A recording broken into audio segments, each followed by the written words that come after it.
Okay दोस्तों, तो die electrics के जो बेसिक थ्योरी है वो हम लोग अब पढ़ चुके हैं। अब हम लोग डाई इलेक्ट्रिक्स के रिगार्डिंग जो कैपेसिटेंस के क्वेश्चंस होते हैं उसके बारे में देखते हैं।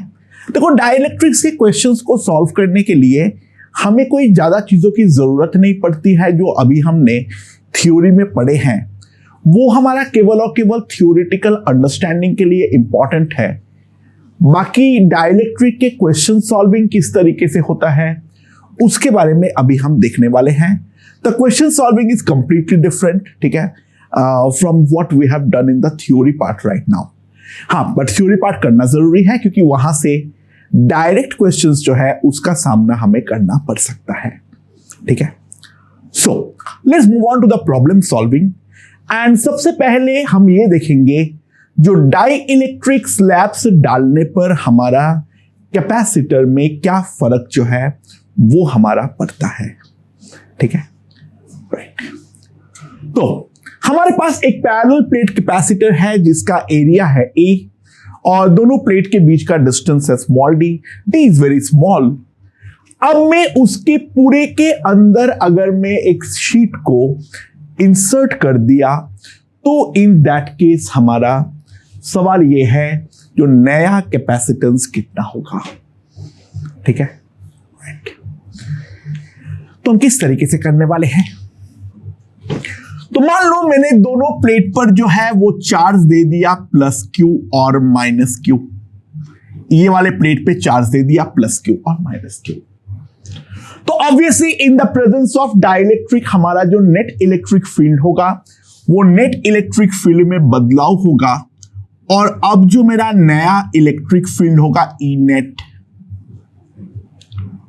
वो मेरा कितना हो जाएगा, sigma by epsilon not normal case में होना चाहिए, ठीक है।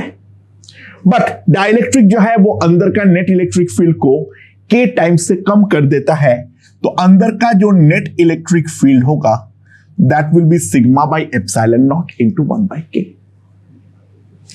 तो this can be written as Q by epsilon nought A के।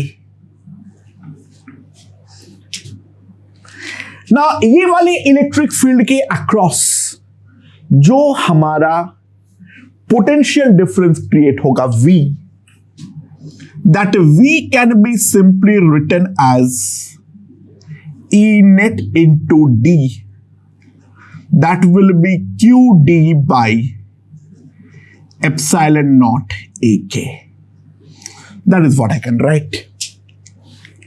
तो जो मेरा कैपेसिटेंस आएगा C is nothing but a Q by V, that will be K into epsilon naught A by D. देखो, epsilon not A by D जो है वो था हमारा नॉर्मल एयर कैपेसिटर का, जिसको हम C नॉट बोल सकते हैं। तो कैपेसिटिव प्लेट को इंसर्ट करने के बाद जो हमारा कैपेसिटेंस है वो हमारा K टाइम्स हो जाता है। तो हम बोलेंगे due to insertion of dielectric slab, capacitance becomes K times। Capacitance जो है वो हमारा K गुना हो जाता है। वो हमारा यहां का एक इंपॉर्टेंट फंडा है जिस चीज के बारे में हमें पता होना चाहिए, ठीक है। सो ये जो फंडा मैंने पढ़ाया ये सबसे ज्यादा इंपॉर्टेंट है। और इसके अलावा एक और चीज इंपॉर्टेंट है, वो है सीरीज और पैरेलल के बारे में knowledge. And based on that हम लोग जो है अब अलग अलग सिस्टम का कैपेसिटेंस निकालने के बारे में देखेंगे, जिन सारे कैपेसिटर के अंदर हमारा डाई इलेक्ट्रिक्स प्रेजेंट हो। तो सबसे पहले सबसे सिंपल, लेट्स सी, हमारे पास यहां पर एक कैपेसिटर का प्लेट्स है जिसका नॉर्म एरिया जो है वो है हमारा A1 और दोनों के बीच का डिस्टेंस जो है वो है हमारा t। ठीक है। अच्छा, इसके अंदर मैंने एक डाइलेक्ट्रिक स्लैब इंट्रोड्यूस कर दिया। इसके अंदर मैंने एक डाइलेक्ट्रिक स्लैब इंट्रोड्यूस कर दिया। ये वाला है डाइलेक्ट्रिक कांस्टेंट और इसका जो थिकनेस है, this thickness is given to be equals to T. तो सवाल ये है, find capacitance of this system. इस वाले सिस्टम का कैपेसिटेंस जो है वो हमारा कितना होने वाला है। ठीक है। अरे ये नहीं बोला है जो दोनों प्लेट के रेस्पेक्ट में कहां पर रखा हुआ है, वी रियली डोंट नो। तो मान लो यहां पर जो हमने रखे हैं, यहां पर इस वाले एंड से x दूरी पर है, तो यहां से जो दूरी होगा that will be d minus t minus x। तो ध्यान दो, यहां पर मैंने पूरा चीज को 3 कैपेसिटर में तोड़ दिया हूं। जो पहला कैपेसिटर है C1, उसके अंदर एयर है, एरिया उसका हमारा A है, और जो हमारा डिस्टेंस है वो डिस्टेंस है मेरा x। दूसरा जो कैपेसिटर है वो हमारा डाई इलेक्ट्रिक है, एरिया उसका A है और डिस्टेंस जो है वो है हमारा t। और यहां पर जो है C3 डाइलेक्ट्रिक है, एरिया तो उसका डायरेक्ट बोला एयर है, एरिया उसका A है, डिस्टेंस है d minus t minus x। और अब अगर हम लोग गौर से ध्यान दें, ये जो तीनों के तीनों कैपेसिटर होगा, they will be in series. यहां पर डेफिनेटली जो होगा वो तीनों कैपेसिटर हमारा सीरीज पे होने वाला है।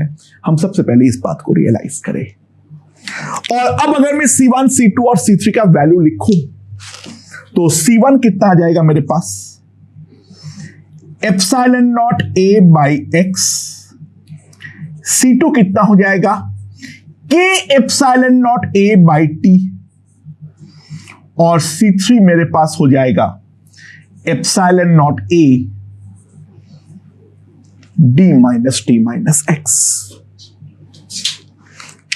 तो ये वाला सिस्टम का जो नेट हमारे पास कैपेसिटेंस आ जाएगा 1 by c, that will B 1 by C1 x by epsilon not A plus 1 by C3 d minus t minus x by epsilon not A plus t by k epsilon not A। अच्छा, अगर हम गौर से ध्यान दें, x वाला factor हमारा cut जाएगा, यानी डाइलेक्ट्रिक स्लैब में कहां पर इंट्रोड्यूस किया हूं वो फैक्टर हमारा इंपॉर्टेंट नहीं है। तो हमारे पास सिंपली जो आ जाएगा that will be d minus t epsilon not A plus t by k epsilon not A। And अब अगर मैं इसको फर्दर सॉल्व करूं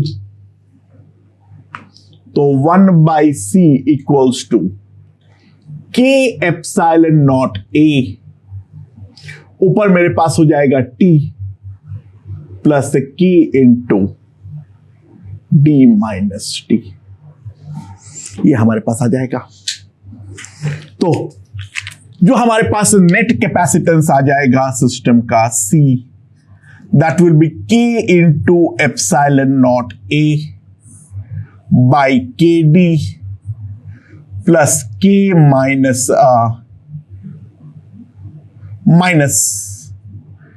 k minus 1 into t. So that will be the effective capacitance of the body. ठीक है। तुम k से अपने मर्जी से डिवाइड भी कर सकते हो। तुम साफ साफ देख सकते हो k से डिवाइड करते ही ये वाला जो हमारा कैपेसिटेंस है वो हमारा बढ़ चुका है as compare to the normal capacitive system. ठीक है। अच्छा, इस पे और क्या वेरिएशन लाया जा सकता है? एक सिंपल वेरिएशन देखते हैं।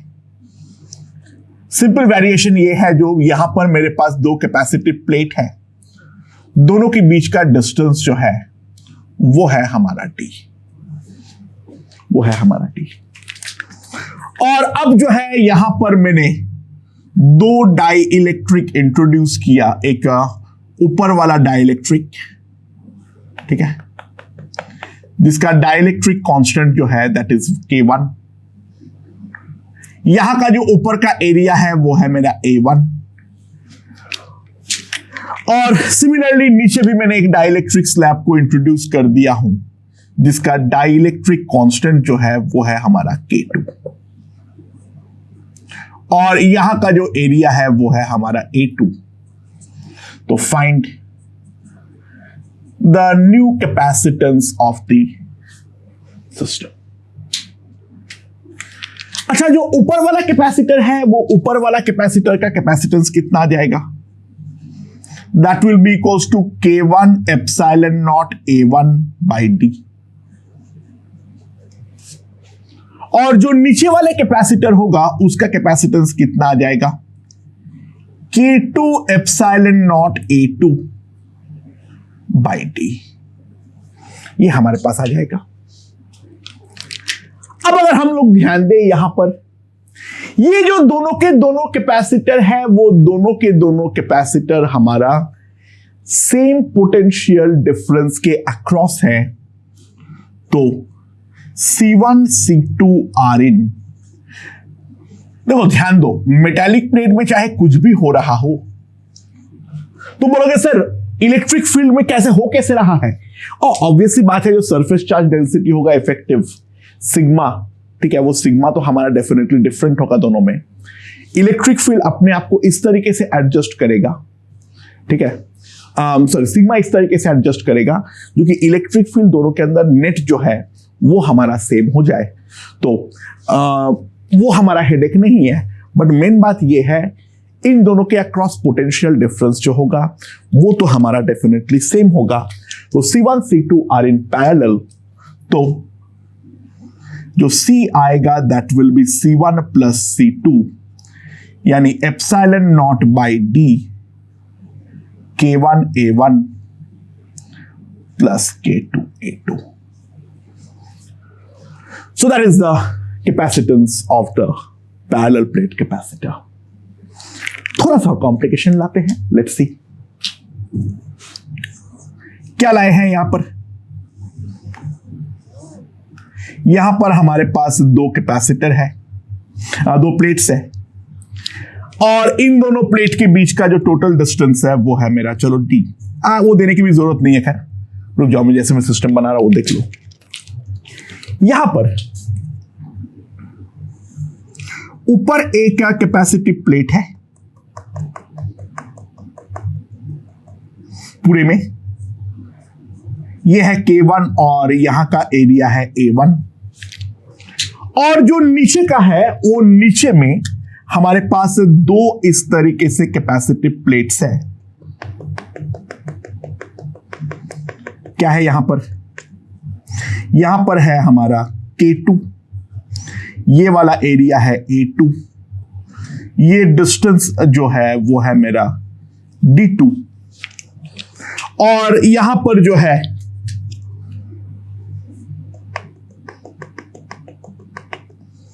यहां पर भी एरिया तो वही है, ये डिस्टेंस जो है वो है हमारा D3, यहां पर है K3। तो find the capacitance C। Find the capacitance C। अच्छा, ऑब्वियसली बात है, ध्यान देना, यहां पर जो हम तुम्हारा तीनों कैपेसिटर बनेगा, पहले वाले का C1 क्या बनेगा? Epsilon nought, sorry K1 epsilon not A1 by D1, यानी D1 can be simply written as a D2 plus D3। जो हमारा C2 बनेगा वो कितना बनेगा? K2 epsilon naught A2 by D2, और जो हमारा C3 बनेगा वो क्या बनेगा, K2 epsilon naught A2 K3 by D3। अब इनका रिस्पेक्टिव ओरिएंटेशन क्या है? अरे क्योंकि ये दोनों एक कॉमन बाउंड्री को शेयर कर रहा है तो ऑब्वियस सी बात है इन दोनों कैपेसिटर में चार्ज हमारा सेम तो होना ही पड़ेगा। एंड नीचे का दोनों का कॉम्बिनेशन ऊपर के साथ जो है वो मेरा कॉमन पोटेंशियल डिफरेंस के अक्रॉस है, तो हम बोलेंगे C2 C3 in series and the combination is a parallel to C1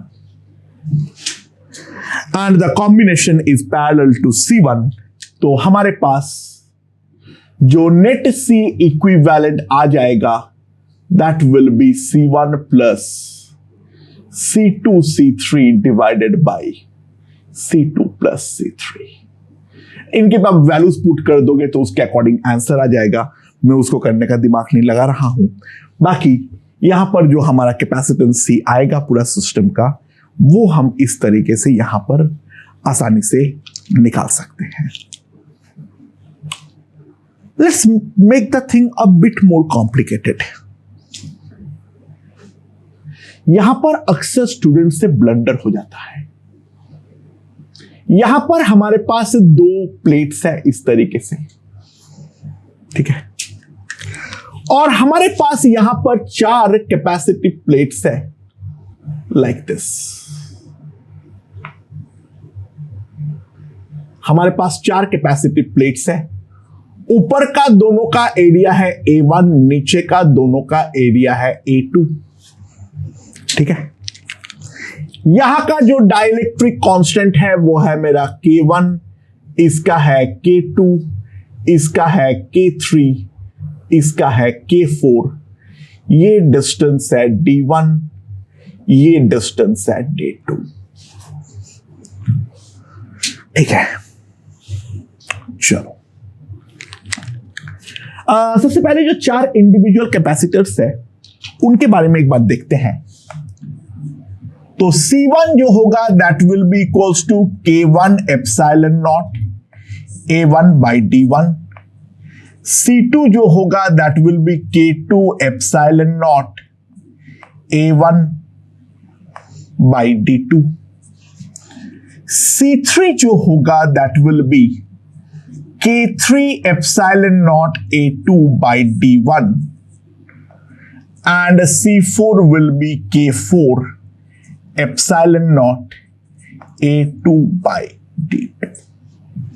चारों इंडिविजुअल जो कैपेसिटर्स बन रहा है with the help of slab, उनका कैपेसिटेंस मैंने लिख दिया हूं। तो अब सवाल यहां पर यह है जो इनके कॉम्बिनेशन क्या है। अच्छा, सबसे पहले इसमें दो पॉसिबिलिटीज हमें दिखती है। तो what are the two possibilities?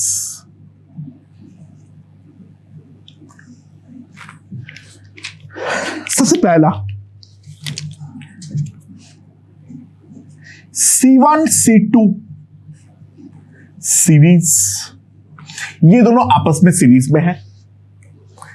C3 C4 ये दोनों भी हमारा सीरीज में है। And combinations are in parallel to each other. The combinations are in parallel to each other. यानी पहले जो हमारा C1 और C2 का होगा उन दोनों का सीरीज होगा, और C3 और C4 का सीरीज होगा, एंड फिर जो है उन कॉम्बिनेशन का पैरेलल होने वाला है। तो इन दैट केस जो हमारा C इक्विवेलेंट आएगा वो आएगा C1 C2 by C1 plus C2 plus C3 C4 by C3 plus C4। ये हमारा पहला पॉसिबिलिटी है।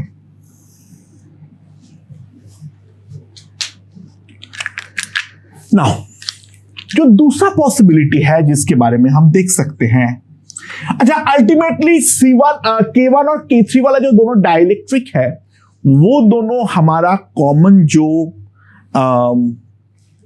लाइन है वो तो शेयर कर रहा है। तो दूसरा पॉसिबिलिटी ये भी बोला जा सकता है जो C1 C3 ये दोनों हमारा पहले पैरेलल में है, C2 C4 ये दोनों हमारा आपस में पैरेलल में है, और इन दोनों का जो कॉम्बिनेशन है, इन दोनों का पैरेलल, इन दोनों का पैरेलल, और फिर जो है ये पैरेलल कॉम्बिनेशन और ये वाला कॉम्बिनेशन के कॉम्बिनेशन आर इन सीरीज। और उस केस में जो हमारा C इक्विवेलेंट है वो हमारे पास आ जाएगा 1/C1 plus C3 plus 1/C2 plus C4 इसका होल इनवर्स। तो सवाल यहां पर यह है जो इन दोनों में कौन सा सही है और कौन सा गलत, क्योंकि दोनों ऑब्वियसली से आप में सही नहीं हो सकता है, क्योंकि दोनों का आंसर जो आएगा वो किसी भी हालात पर हमारा सेम तो आ ही नहीं सकता है। दोनों कंप्लीटली डिफरेंट मैथमेटिकल इक्वेशन है। तो ये दोनों कॉम्बिनेशन में से कौन सा सही है कौन सा गलत है उस चीज के बारे में रियलाइज करो। एक बार ठंडे दिमाग से सोचो, जवाब मिल जाएगा। ऑब्वियस सी बात है जो हमारा सेकंड वाला पॉसिबिलिटी है, ये सेकंड वाला पॉसिबिलिटी हमारा कंप्लीटली बकवास है। ऑब्वियस सी बात है potential difference across C1 and C3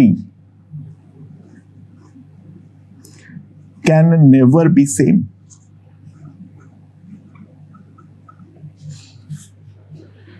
दोनों में इलेक्ट्रिक फील्ड अलग अलग होगा, और दोनों में इलेक्ट्रिक फील्ड अगर अलग अलग होगा तो इन दैट केस सिंपल सी बात है, दोनों में अक्रॉस D1 डिस्टेंस जब ड्रॉप आने वाला है तो वो ड्रॉप के करस्पॉन्डिंग किसी भी हालात पर जो डेल्टा V है वो सेम आ ही नहीं सकता है।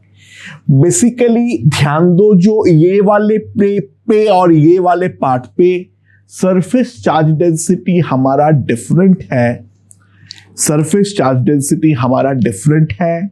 वो दोनों कोई कॉमन मेटालिक प्लेट के सहारे नहीं जुड़ा हुआ है। Dielectrics are perfectly non conducting.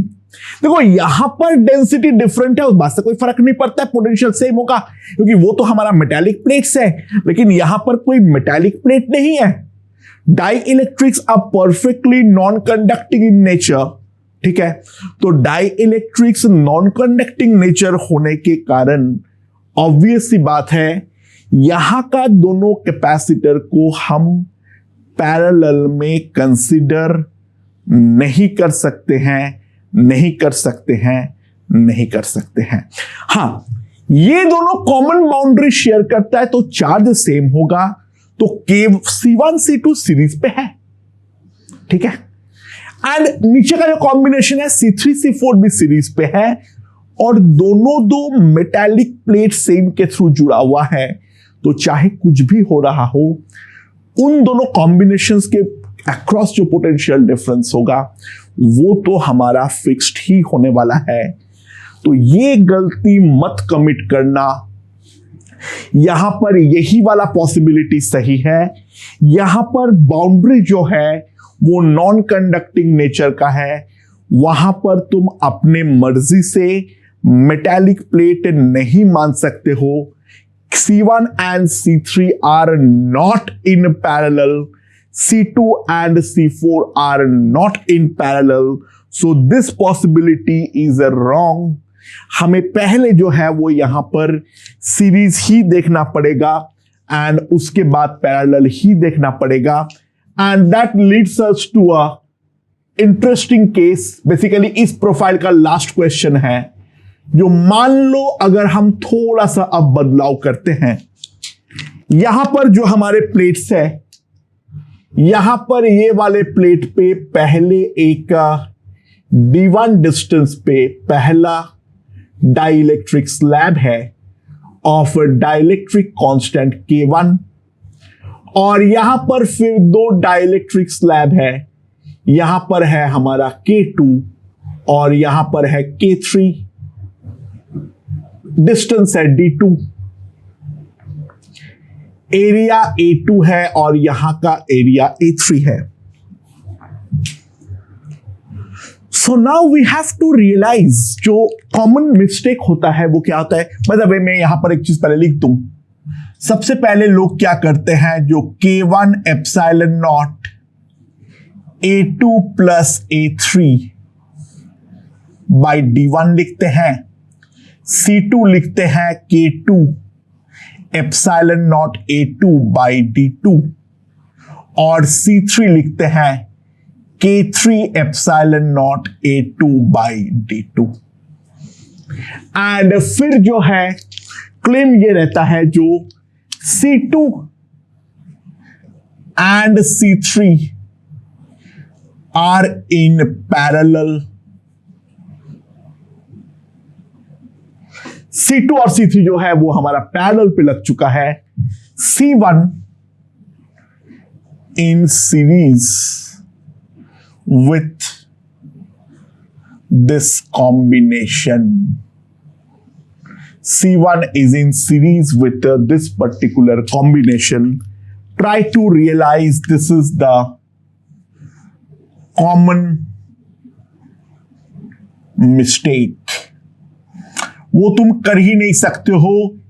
Try to realize किसी भी हालात पर दोनों जो K2 और K3 वाले कैपेसिटर्स हैं उनके अक्रॉस पोटेंशियल डिफरेंस सेम हो ही नहीं सकता है। That's a complete impossibility. तो यहां पर ये वाला फंडा तो काम करेगा ही नहीं। हमें बेसिकली ये वाले K1 जो कि तुम्हें एक यूनिफाइड वाला है वहां पर उसको तोड़ना पड़ेगा दो पार्ट पे। तो बेसिकली C1 का जो है उसका पहला part C1 dash that is K1 epsilon naught A2 by D1, और उसका नीचे वाला हिस्सा C1 डबल डैश वो होगा K1 epsilon naught A3 by D1। ऊपर जो है C1 डैश है, नीचे वाले पे C1 डबल डैश है। C2 और C3 जो किए हो वो तुमने सही किए हो। अब मैं ये वाला क्वेश्चन को इस पे कन्वर्ट कर दिया हूं। तुम्हें K1 को यहां पर तोड़ना पड़ेगा दो पार्ट में। तुम्हारे पास कोई तरीका नहीं है बचने का। तो जो हमारा C1 dash and C2 in series and C1 double dash and C3 in series combination in parallel to each other. This combination is a parallel to each other. यानी हमारे पास जो आएगा that C equivalent will be कितना आ जाएगा, C1 dash C2 by C1 dash plus C2 plus C1 double dash C3 by C1 double dash plus C3. This is the equivalent capacitance of the parallel plate capacitor. यानी कौन series पे है कौन parallel पे है, वो चीज का अंडरस्टैंडिंग हमारे लिए बहुत ही ज्यादा इंपॉर्टेंट है। ये वाली बात मेरे ख्याल से हमें रियलाइज हो चुका है। ओके दोस्तों, तो अब हम लोग देखने वाले हैं जो symmetry is not the end of everything. Symmetry से बहुत बार प्रॉब्लम आसान बन जाता है, लेकिन हो सकता है जो सिमेट्री लगाने के बाद भी हमारा सर्किट के अंदर केवीएल केसीएल वगैरह लगाने की जरूरत पड़े। तो ऐसा नहीं है जो सिमेट्री हमारे पास कोई अमृत हो और वो वाले अमृत से हम लोग कोई भी सर्किट को तुरंत सॉल्व कर डालेंगे। तो ये एक वैसा केस है जिस चीज पे ध्यान दो। यहां पर ए और बी के अक्रॉस जो है एक्सियल सिमेट्री है, परपेंडिकुलर सिमेट्री है लेकिन उसको लगा के तुम कुछ नहीं कर पाओगे, क्योंकि परपेंडिकुलर जो एक्सिस है उस पर कोई भी एलिमेंट या नोड हमारा नहीं है, तो रिमूवल का कोई सवाल भी तो हमारा पैदा नहीं होता है. So the only thing that we can do is we can fold definitely about A and B. तो let me redraw the circuit. तो अब हमारे पास यहां पर है 2C, यहां पर जो है वो है मेरा C, यहां पर जो है वो है मेरा 2C. ठीक है. अच्छा, यहां पर जो आ जाएगा वहां पर मेरे पास आ जाएगा 4C, यहां पर भी हमारे पास आ जाएगा 4C, यहां पर हमारे पास आ जाएगा 2C, यहां पर हमारे पास आ जाएगा 2C, और यहां पर हमारे पास जो आ जाएगा that will B 2C. So that will be the scenario between A and B. देखो, इसके आगे और मैं कुछ नहीं बोल सकता हूं. जो 1 2 3 वाला केस मैंने करवाया था, बट यहां पर 2C है, 2C है, बट C/2C है, तो इन दोनों पॉइंट का पोटेंशियल सेम नहीं होगा और इन दोनों पॉइंट का भी पोटेंशियल सेम नहीं होगा, तो हमारा कोई भी एलिमेंट जो है वो रिमूव नहीं होगा. हाँ, बट लेफ्ट राइट सिमेट्री जो है वो तो है. तो सर्किट में मैं इधर से चार्ज डालूं या इधर से चार्ज डालूं फर्क नहीं पड़ता है. तो अगर मैं यहां पर इसके साथ एक बैटरी कनेक्ट कर दिया V0 का, तो मैं डिस्ट्रीब्यूशन के बारे में देखना चाहता हूं. ध्यान दो, ये वाला प्लेट पे अगर चार्ज मेरा होता है +Q1 और ये वाले पे चार्ज जो होगा वो हो जाएगा, मान लो इसमें से Q चार्ज आता है Q-Q1, तो due to symmetry in the circuit, अगर यहां से Q1 एंटर कर रहा है तो यहां से Q1 ही पंप होना चाहिए. ये वाले कैपेसिटर के लेफ्ट प्लेट में +Q1 होना पड़ेगा और ये वाले पे प्लेट पे Q-Q1 ही होना पड़ेगा. इतना चीज तो मैं कह सकता हूं बस, क्योंकि सर्किट जो है वो सिमेट्रिक है लेफ्ट राइट में. तो जैसा इनपुट होगा वैसा ही हमारा विथड्रॉ जो है वो हमारा होने वाला है. सबसे पहले हम इस बात को रियलाइज करें. ठीक है. एंड नाउ उसके बाद मान लो यहां पर चार्ज आ जाता है +Q2, तो ये वाले प्लेट पे जो चार्ज आ जाएगा वो आ जाएगा Q1 -Q2. तो यहां से Q-Q1 आया है, यहां से Q2 जो है वो आया है, तो ये वाले प्लेट पे चार्ज हो जाएगा Q-Q1 +Q2. ठीक है. और जहां तक रही बात ये वाला 4C के बारे में, तो यहां पर अगर हम ध्यान दें तो यहां से हमारा जो चार्ज आ रहा है वो आ रहा है Q-Q1 +Q2, जिसके अंदर इतना चार्ज तो इधर चला गया, तो बचा हुआ चार्ज हो गया Q2. तो ये वाले प्लेट पे, लोअर प्लेट पे +Q2 होगा, अपर प्लेट पे -Q2 होगा. ये बात को हम रियलाइज करें. ये हमारा सर्किट का सिनेरियो है. अच्छा, मैं इन दोनों लूप पर सिमेट्री का इस्तेमाल कर चुका हूं, तो इन दोनों पे हम KVL इस्तेमाल नहीं कर सकते हैं. KVL हमें ये वाला लूप पे, ये वाला लूप पे और बड़ा वाला लूप पे लगा दो, ये हम बोल सकते हैं केवल और केवल. ठीक है. ये वाले और ये वाला लूप एग्जैक्टली आइडेंटिकल है, तुम करके देख लो, कोई फर्क नहीं पड़ने वाला है. दोनों इक्वेशन एग्जैक्टली सेम आएगा. हाँ, बस तुम उल्टे डायरेक्शन में घूमोगे तो माइनस से मल्टीप्लाइड इक्वेशन आएगा. इसके अलावा कोई बदलाव नहीं आने वाला है. तो यहां पर अगर हम देखें तो Q1/2C ड्रॉप +Q2/4C ड्रॉप, यहां पर gain that will B Q-Q1/2C. ठीक है. तो यहां पर अब अगर हम इक्वेशन लिखें तो क्या लिखेंगे, तो 4c से डिवाइड मल्टीप्लाई कर दो पूरा इक्वेशन को, 2q1 plus q2 equals to 2q minus 2q1। थोड़ा यार कैलकुलेशन सावधानी से करते हैं। 4q1 plus q2 will be 2q। देखो ऐसा क्वेश्चन में केवल कैलकुलेशन मिस्टेक ही हो सकता है जो हमारे लिए जानलेवा हो जाएगा, क्योंकि एग्जाम में तो हमें कैलकुलेशन का ही मार्क्स मिलता है। ठीक है, कॉन्सेप्ट केवल लगा देने पे तो होगा नहीं। चलो अब यहां पर देखते हैं, यहां से यहां drop q1 minus q2 by c, यहां से यहां गेन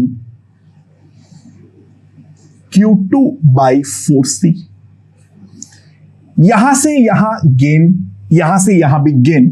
चलो ड्रॉप तो केवल एक ही जगह पे हुआ है, यहां से यहां गेन यानी q2 बाई 4c, यहां से यहां gain q minus q1 plus q2 by 2c, यहां से यहां भी गेन q2 बाई 4c।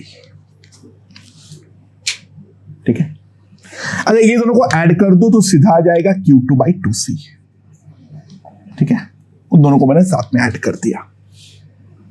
तो अब 2c से पूरा इक्वेशन को मल्टीप्लाई कर दो तो हमारे पास आएगा 2q1 minus 2q2, that will be q minus q1 plus 2q2, यानी 3q1 minus 4q2, that is equals to q।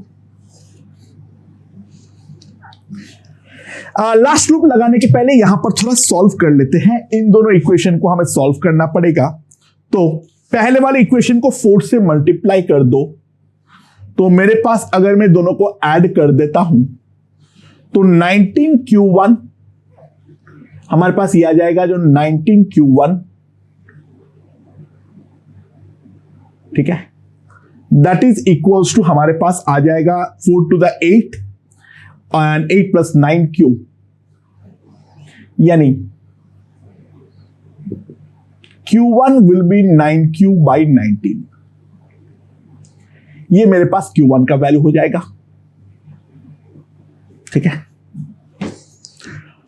और q2 का वैल्यू का अगर रिक्वायरमेंट हो जाएगा तो यहां पर q2 का वैल्यू हमारे पास कितना आ जाएगा, 2q माइनस 4q1, तो मेरे पास कितना आ जाएगा 38, तो 2q बाई 19।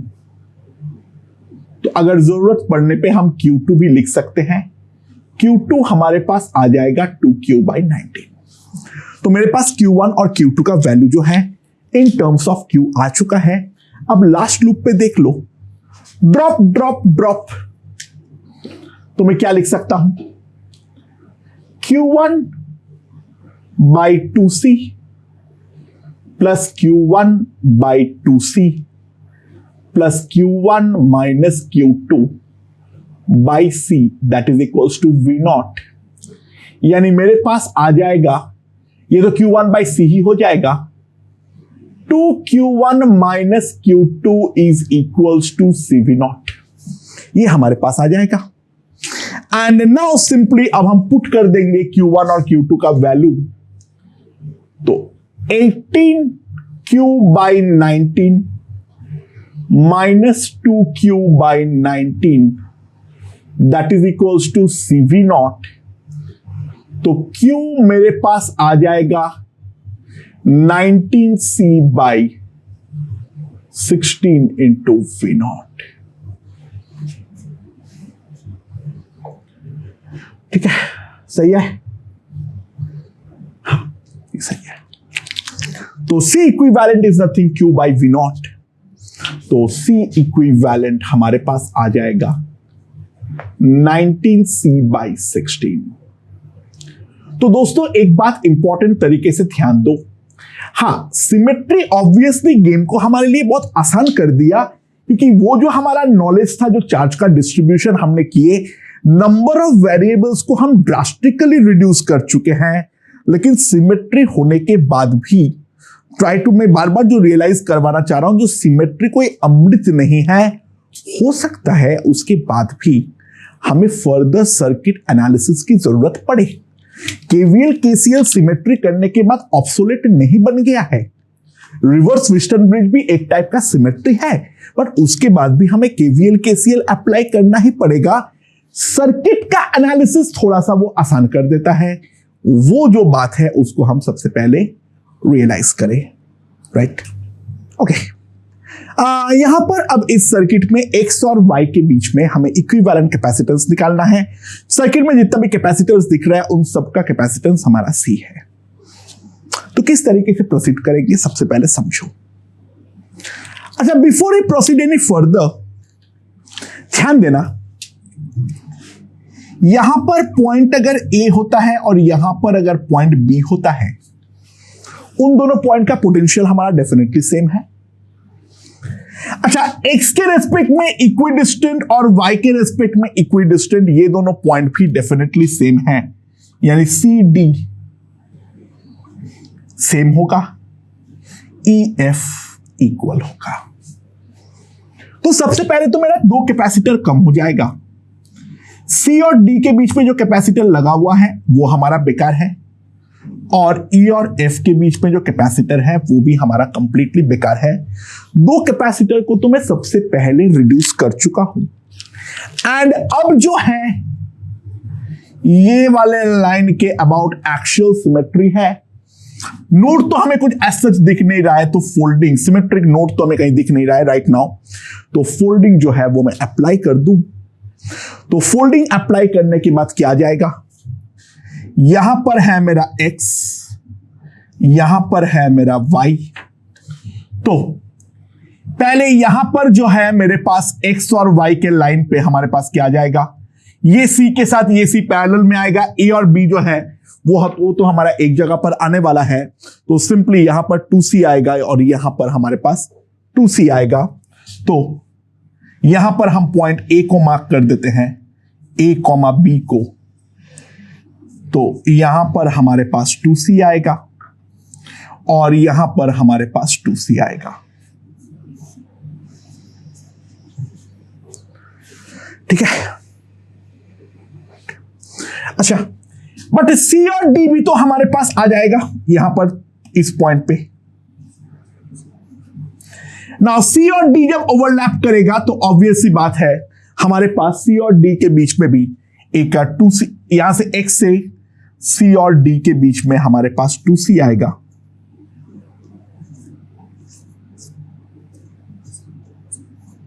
और इधर पे जो हमारा e और f ओवरलैप करेगा तो इसके बीच में भी 2c आएगा।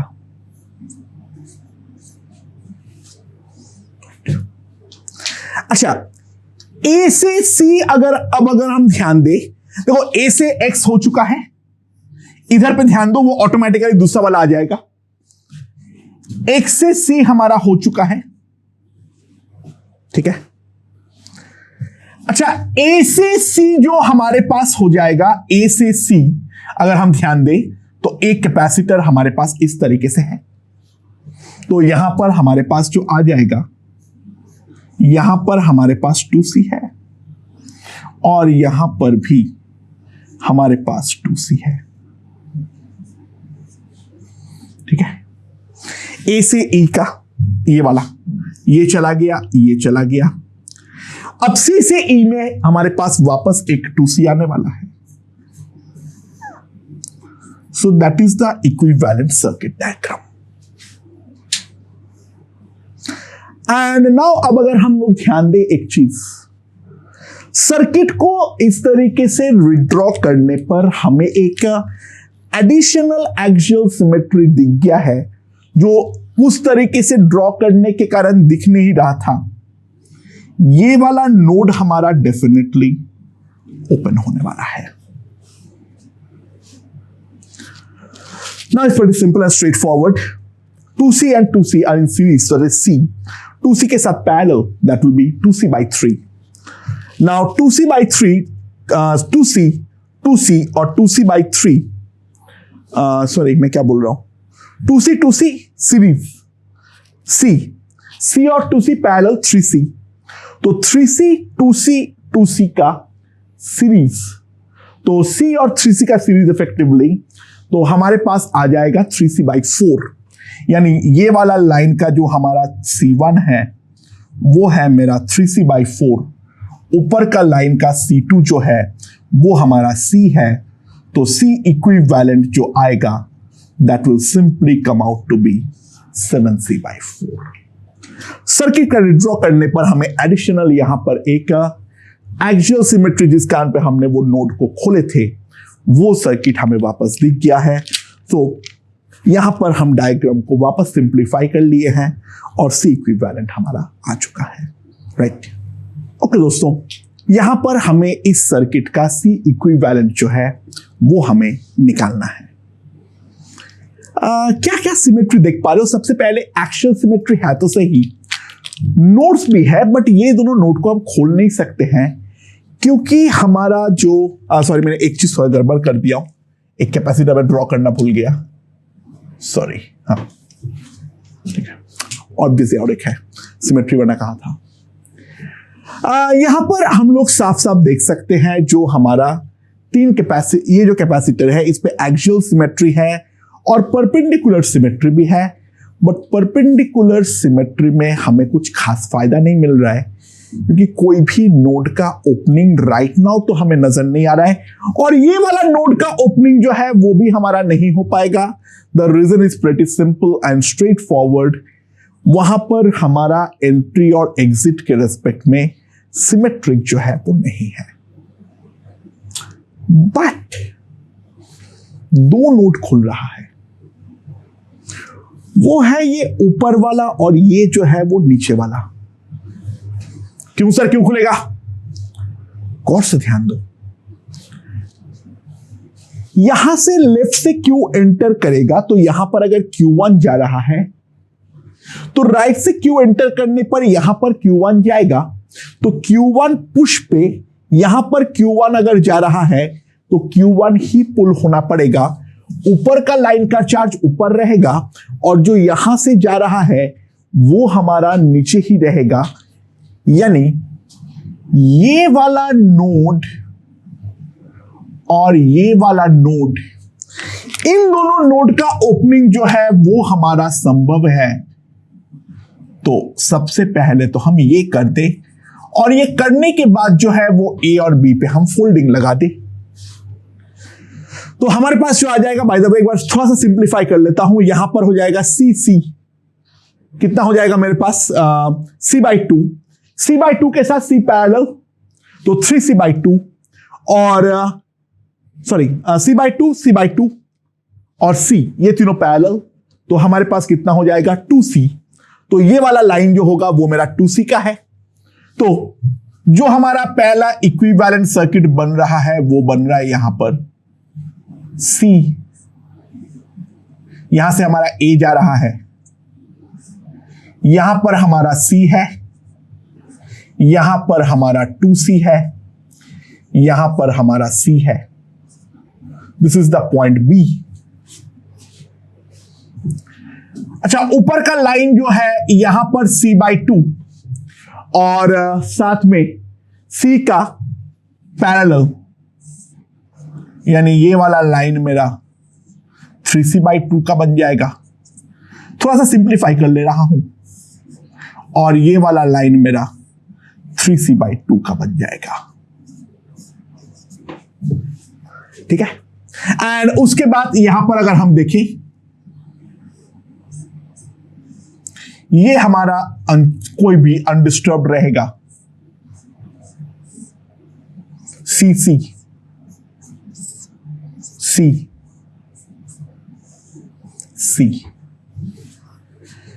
ये हमारा सर्किट जो है वो होने वाला है. And now we are ready for the folding. So as soon as we fold the circuit becomes, यहां पर से तो C का C ही रहेगा, यहां पर हमारा 2C रहेगा, यहां पर हमारा C रहेगा, यहां पर हमारा 2C हो जाएगा, यहां पर हमारा 3C/2 हो जाएगा, यहां पर हमारा 2C हो जाएगा, एंड यहां पर हमारे पास 2C आ जाएगा, और यहां पर हमारे पास 2C आ जाएगा। So that is the circuit जिसके अबाउट अब मुझे निकालना है। मैं और कोई जॉइंट जो है वो डेफिनेटली नहीं खोल सकता हूं। सबसे पहले हम इस बात को रियलाइज करें। And now we have to go back to the KVL KCL concept. We have no other option. हाँ, क्योंकि सिमेट्री है, हमारा लेफ्ट राइट सिमेट्रिक है, तो हम एक्सप्लॉइट करेंगे। यहां पर अगर मेरे पास Q1 है तो यहां पर मेरे पास Q माइनस Q1 होगा, तो यहां पर भी मेरे पास Q1 होगा, तो यहां पर मेरे पास क्या आ जाएगा, प्लस Q माइनस Q1 होगा नीचे वाले पे। हमने ये लिख सकते हैं। अच्छा, यहां पर जो है इस वाले प्लेट पे मान लो हमारे पास है Q2, तो यहां से Q2 चार्ज एंटर कर रहा है, Q1 चार्ज एंटर कर रहा है, Q1 माइनस Q2। ठीक है, समझ में? एंड यहां पर सर Q1 प्लस Q2, और यहां पर अगर हम ध्यान दें इस वाले प्लेट पे जो हमारा चार्ज एंटर करेगा वो हमारा क्या होने वाला है, यहां से एंटर कर रहा है Q माइनस Q1 और यहां पर से एग्जिट कर रहा है Q2, तो ये वाला प्लेट पे चार्ज हो जाएगा Q minus Q1 plus Q2। ये वाला चार्ज हमारा यहां पर एंटर करेगा इस वाले प्लेट पे। Q माइनस Q1 यहां से एंटर कर रहा है बट Q2 ऊपर चला जा रहा है, तो ऑब्वियस सी बात है यहां पर जो है हमारा नेट एंटर करेगा इतना। तो यहां पर एंटर कर रहा है मेरे पास Q minus Q1 minus Q2, ठीक है, जिसके अंदर ये वाले प्लेट पे हमारे पास चला जा रहा है Q माइनस Q1, तो यहां पर ये वाले प्लेट को होना पड़ेगा माइनस Q2 और ये वाला प्लेट पे होना पड़ेगा plus Q2। We have no other option, we have to apply. मतलब बेसिकली हमने यहां पे बैटरी लगा चुके थे V0 का, एंड वापस अब KVL KCL अप्लाई करो। So we have to very cautious. So इस वाले पे ड्रॉप Q1 बाई C, यहां से यहां gain minus Q2 by 2C, ठीक है, और यहां से यहां gain minus Q1 by 2C, that will be equals to 0। तो 2 से एक बार यहां पर मल्टीप्लाई कर दो तो हमारे पास आ जाएगा 2Q1 minus Q2 minus Q minus Q1 that is 0, यानी हमारे पास आ जाएगा 3Q1 minus Q2 that is equals to Q।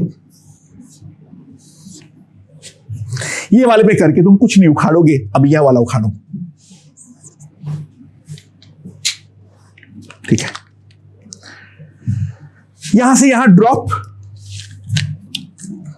Q1 plus Q2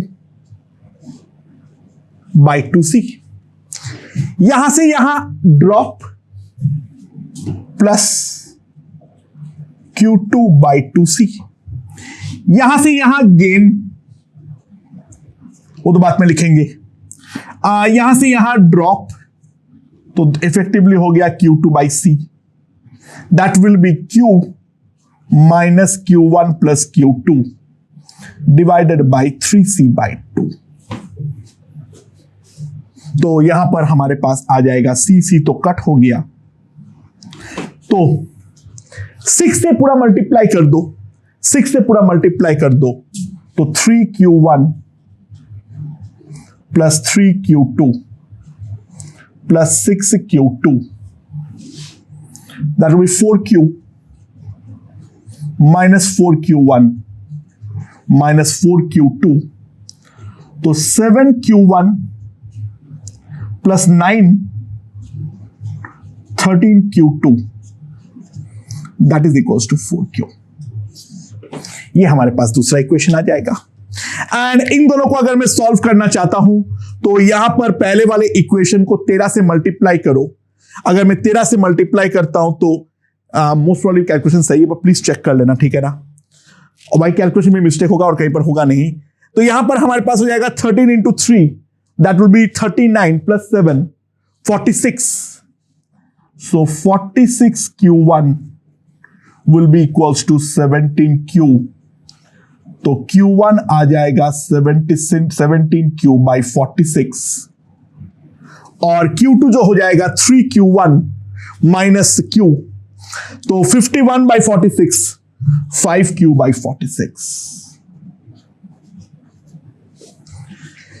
and now बाहर का बड़ा वाला लूप पे लगा दो तो मेरे पास आ जाएगा C by Q1 drop plus C by Q1, तो क्या लिख रहा हूं, Q1 by C plus Q1 by C यानी 2Q1 by C plus Q1 plus Q2 by 2C is equals to V0।